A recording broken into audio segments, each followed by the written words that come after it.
Terus yuk kita akan get ready with me, my skincare routine sebelum kita beraktivitas. Tapi sebelum itu udah banyak banget nih yang DM aku untuk membahas kasus yang lagi viral ini di Indonesia, di seluruh sosial media. Kayak rame banget, scroll IG dikit keluarnya ini, scroll TikTok dikit keluarnya ini, scroll Facebook dikit keluarnya juga itu. Dan kasus itu adalah kasus KDRT yang sedang viral dari sepasang suami istri asal Aceh. Gitu guys. Jadi sebelum itu, selagi kita cerita-cerita, curhat-curhat, aku akan skincare dulu ya guys. So get ready with me. Sebelum kita bahas kasus itu, aku udah siap-siap mau skincare dulu. Oke, jadi pertama-tama kita akan bahas profil dari kedua pasang suami istri ini. Sang istri bernama Cut Intan Nabila atau biasa kerap dipanggil Intan Nabila. Intan Nabila ini, ia merupakan seorang korban KDRT.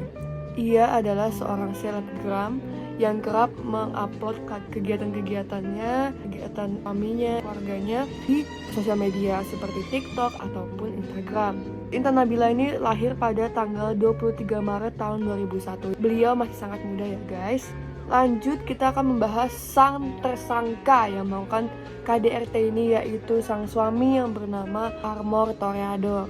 Si Armor ini, suaminya ini merupakan mantan atlet anggar asal Aceh. Jadi fun fact, kedua pasang suami istri ini berasal dari Aceh ya guys. Jadi kronologi pertamanya, pada pertengahan Agustus, sang istri dia mengupload sebuah CCTV dari POV atau dari CCTV kamarnya, dimana di video itu dilihat bahwa terjadinya detik-detik KDRT itu terjadi. Di kamarnya tersebut ada sebuah ranjang, ada anak bayinya, atau saya gak ngerti itu anak paling terakhir atau anak bungsu apa gimana, tapi ada bayi gitu loh, ada bayi di kasur itu, dan ada Armor dan Cut Intan di dalam kasur itu. Tiba-tiba sang istri atau Intan Nabila ini, dia mengambil HP dari sang suami. Gak direbut sih, kayak cuma diambil biasa lah, kan suami istri ya, kita harus saling share gitu, jadi ya gak apa-apa. Cut Intan Nabila ini mengambil HP-nya Armor dengan tiba-tiba. Setelah diambil HP-nya, tiba-tiba si Cut Intan Nabila ini tiba-tiba emosional, tiba-tiba dia nangis. Nah, sang suami awalnya diem aja, kayak bingung mau ngapain dia ngambil HP. Ternyata setelah sang istri menangis, ternyata sang istri itu menemukan kayak video film dewasa yang ada di HP-nya Armor. Jadi si Armor ini kayak keciduk atau ketahuan sedang menonton film dewasa, ketahuan oleh sang istri. Istrinya nangis karena ya, kenapa kamu menonton ini di depan anak-anak? Kenapa kamu kecanduan menonton ini? Nah, kalian tahu lah kalau kecanduan nonton film dewasa tuh pasti menurut psikologis atau menurut penelitian tuh pastinya lebih gampang emosi, lebih gampang marah, lebih gampang sensitif, dan juga gak bisa mengontrol emosinya begitu. Ya udahlah, karena kecanduan nonton film dewasa, jadi sang suami tuh langsung dipukul, dijambak, istrinya langsung melakukan aksi KDRT-nya itu di depan anak bayinya.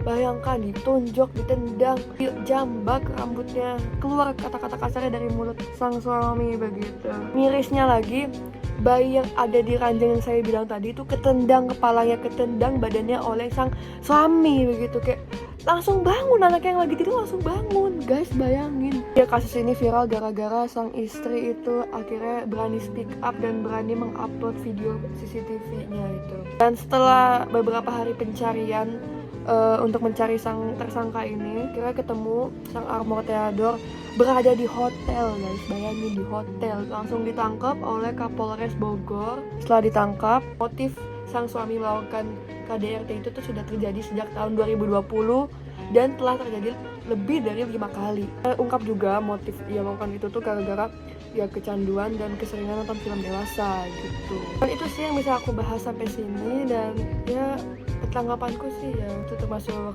hak asasi manusia juga, tidak baik, apalagi sang suami istri yang sudah saling percaya gitu kan, sanksi itu dilakukan. Dan bagaimana tanggapan dari kalian? Jangan lupa di like, comment, dan follow. Bye bye. Halo semuanya, nama saya Hasan Safitri dari 11A. Saya akan menjelaskan tentang kasus kedua, yakni kematian dokter program pendidikan dasar spesialis anestesi di Universitas Diponegoro. Kasus tersebut memicu obrolan terkait aksi senioritas pada kalangan kedokteran. Lantas, apa itu senioritas dan apa dampaknya?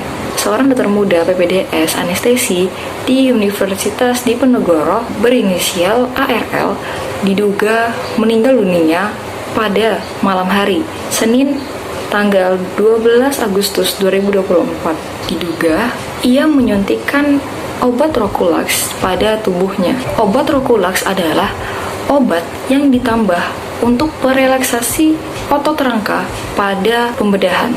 Menurut polisi, ada 3 bekas suntikan di tubuh ARL. Menurut visum, ada sisa pelemah otot dari obat Roculax tadi, tetapi tidak ada luka bekas kekerasan. Namun, ada tanda-tanda mati lemas. Meski begitu, polisi tidak bisa menentukan pasti penyebab kematian karena pihak keluarga tidak bersedia untuk dilakukan otopsi. Banyak pihak yang menyebut bahwa korban bunuh diri disebabkan oleh bullying senioritasnya. Hal tersebut berdasarkan isi dari buku harian yang ditemukan di kamar kos ARL. Isi buku harian tersebut menyatakan bahwa korban merasa berat dalam menghadapi pelajaran dan senior-seniornya di PPDS Anestesi Undip. Bahkan, ia sudah mencurahkan isi hatinya kepada ibunya atau orang tuanya, termasuk keinginannya untuk resign. Jadi kasus yang sudah dibahas oleh Hasna sebelumnya, kasus senioritas di Fakultas Kedokteran Universitas Diponegoro atau Undip dapat dikaitkan dengan Undang-Undang tentang Hak Asasi Manusia (HAM) di Indonesia. Pertama, Undang-Undang Nomor 39 Tahun 1999 tentang Hak Asasi Manusia. UU ini menjamin hak setiap individu untuk bebas dari perlakuan diskriminatif dan penganiayaan, praktik senioritas yang menimbulkan tekanan atau perlakuan tidak adil terhadap mahasiswa baru bisa dianggap melanggar hak asasi manusia untuk diperlakukan dengan hormat dan setara. Lanjut, Undang-Undang Nomor 12 Tahun 2012. Undang-undang ini menekankan pentingnya perlakuan adil dan etis dalam lingkungan pendidikan tinggi. Jika senioritas di Fakultas Kedokteran Undip mengandung unsur pemaksaan atau perundungan, hal tersebut dapat dianggap bertentangan dengan prinsip-prinsip pendidikan yang adil dan beradab yang diatur dalam undang-undang ini. Lanjut, Peraturan Pemerintah Nomor 57 Tahun 2021 tentang perlindungan mahasiswa. Peraturan ini mengatur tentang perlindungan mahasiswa dari segala bentuk kekerasan dan diskriminasi dalam lingkungan kampus. Tindakan senioritas yang merugikan dan tidak sesuai dengan nilai-nilai kemanusiaan bisa dianggap sebagai pelanggaran terhadap peraturan ini. Kasus yang ketiga adalah calon tunggal versus kota kosong. Maraknya fenomena kota kosong dalam pilkada dinilai mencerminkan kemunduran demokrasi karena masyarakat dikondisikan untuk menghadapi pilihan yang tidak ideal, kata lembaga sipil pengawas pemilu dan pakar politik. Komisi Pemilihan Umum atau KPU menyatakan ada 43 daerah dengan pasangan calon tunggal kepala daerah hingga Sabtu tanggal 31 bulan Agustus 2024. Itu artinya mereka berpeluang melawan kota kosong. KPU pun memperpanjang masa pendaftaran bakal calon kepala daerah untuk 43 daerah tersebut hingga tanggal 2 sampai 4 September 2024 untuk membuka peluang munculnya bakal calon pasangan baru. Apa itu kota kosong? Kota kosong muncul ketika hanya ada satu pasangan calon kepala daerah yang maju ke pemilu. Ini bukan berarti kotak suara yang kosong. Namun, di dalam surat suara, pemilih dapat memilih opsi itu apabila tidak ingin memilih salah satu-satunya pasangan calon yang maju. Tanggapan kami mengenai 3 kasus yang sedang viral di Indonesia. Semoga menghibur dan mengedukasi untuk kalian semua. Terima kasih.